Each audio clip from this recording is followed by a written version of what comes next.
The Story of the Three Bears. Once upon a time there were 3 bears who lived together in a house of their own in a wood. One of them was a little, small, wee bear, and one was a middle-sized bear, and the other was a great, huge bear. They had each a pot for their porridge, a little pot for the little, small, wee bear, and a middle-sized pot for the middle bear, and a great pot for the great, huge bear. And they had each a chair to sit in, a little chair for the little, small, wee bear, and a middle-sized chair for the middle bear, and a great chair for the great, huge bear. And they had each a bed to sleep in, a little bed for the little, small, wee bear, and a middle-sized bed for the middle bear, and a great bed for the great, huge bear.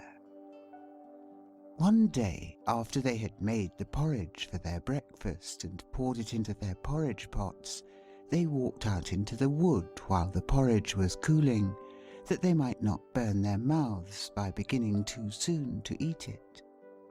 And while they were walking, a little old woman came to the house. She could not have been a good, honest old woman, for first she looked in at the window, and then she peeped in at the keyhole, and seeing nobody in the house, she lifted the latch. The door was not fastened, because the bears were good bears who did nobody any harm, and never suspected that anybody would harm them. So the little old woman opened the door and went in, and well pleased she was when she saw the porridge on the table. If she had been a good little old woman, she would have waited till the bears came home, and then perhaps they would have asked her to breakfast, for they were good bears, a little rough or so, as the manner of bears is, but for all that very good-natured and hospitable. But she was an impudent, bad old woman, and set about helping herself. So first she tasted the porridge of the great, huge bear, and that was too hot for her, and she said a bad word about that. And then she tasted the porridge of the middle bear, and that was too cold for her, and she said a bad word about that too. And then she went to the porridge of the little, small, wee bear, and tasted that, and that was neither too hot nor too cold, but just right, and she liked it so well that she ate it all up. But the naughty old woman said a bad word about the little porridge pot, because it did not hold enough for her. Then the little old woman sat down in the chair of the great huge bear, and that was too hard for her. And then she sat down in the chair of the middle bear, and that was too soft for her. And then she sat down in the chair of the little, small, wee bear, and that was neither too hard nor too soft, but just right. So she seated herself in it, and there she sat till the bottom of the chair came out, and down came she plump upon the ground, and the naughty old woman said a wicked word about that too.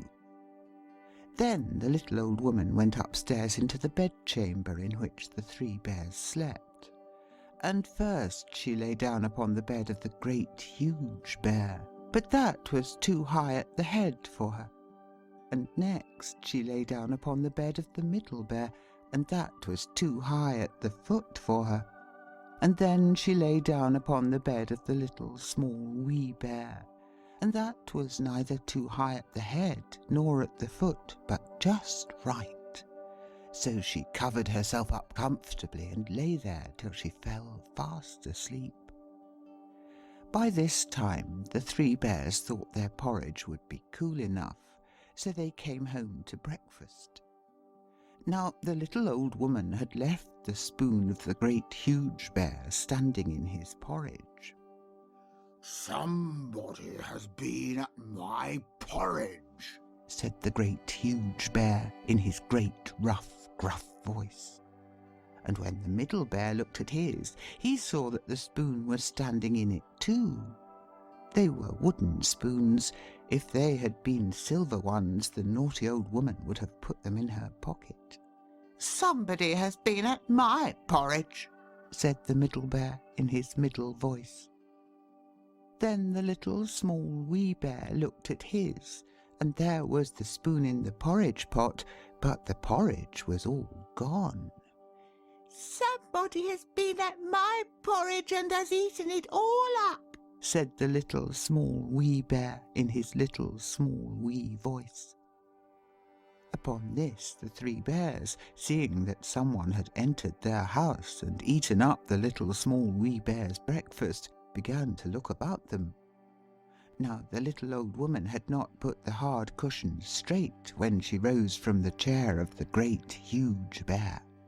Somebody has been sitting in my chair, said the great huge bear in his great rough, gruff voice. And the little old woman had squatted down the soft cushion of the Middle Bear. Somebody has been sitting in my chair, said the Middle Bear in his middle voice. And you know what the little old woman had done to the third chair. Somebody has been sitting in my chair and has sat the bottom of it out, said the Little Small Wee Bear in his little small wee voice. Then the three bears thought it necessary that they should make further search, so they went upstairs into their bedchamber. Now the little old woman had pulled the pillow of the great huge bear out of its place. Somebody has been lying in my bed, said the great huge bear in his great rough, gruff voice. And the little old woman had pulled the bolster of the Middle Bear out of its place. Somebody has been lying in my bed, said the Middle Bear in his middle voice. And when the Little Small Wee Bear came to look at his bed, there was the bolster in its place, and the pillow in its place upon the bolster, and upon the pillow was the little old woman's ugly, dirty head, which was not in its place, for she had no business there. Somebody has been lying in my bed, and here she is, said the Little Small Wee Bear in his little small wee voice. The little old woman had heard in her sleep the great rough, gruff voice of the great huge bear, but she was so fast asleep that it was no more to her than the roaring of wind or the rumbling of thunder. And she had heard the middle voice of the Middle Bear, but it was only as if she had heard someone speaking in a dream. But when she heard the little small wee voice of the little small wee bear, it was so sharp and so shrill that it awakened her at once. Up she started, and when she saw the three bears on one side of the bed, she tumbled herself out at the other and ran to the window. Now the window was open, because the bears, like good tidy bears as they were, always opened their bedchamber window when they got up in the morning. Out the little old woman jumped, and whether she broke her neck in the fall, or ran into the wood and was lost there, or found her way out of the wood and was taken up by the constable and sent to the house of correction for a vagrant as she was, I cannot tell. But the three bears never saw anything more of her. End of the story of the three bears.